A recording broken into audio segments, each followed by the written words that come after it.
Hello guys, in this video I am going to show you how to insert a table to your Microsoft Excel workbook. But first I just want to mention, don't forget to subscribe to my channel, because at 10,000 subscribers I am going to show you my whole YouTube revenue statistics and growth strategy, how to make money online. So let's jump into it. First of all, open the application on your phone. Then open a workbook of your choice. You can either continue editing an already existing workbook, or you can also create a new one by tapping on the blank workbook icon in your or at your home screen. After that, you should tap on one of these columns and then click on the home option in the middle of the screen in the left side. Tap on insert, which is the second option, and click on table.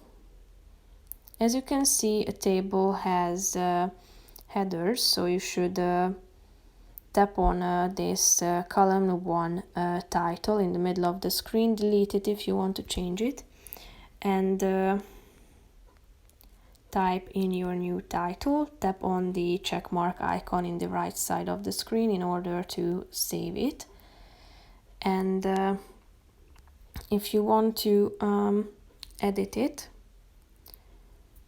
as you can see, you can insert it below, left, or to the right side, so you can move it.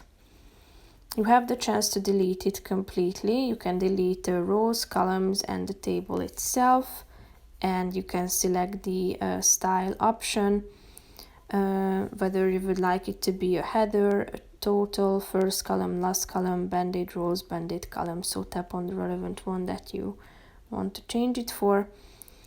You can convert it to range. You can select formatting information as well. You can select the table styles. Here are a bunch of preset options that you can choose from. And the last option is alt text, so you can add the description.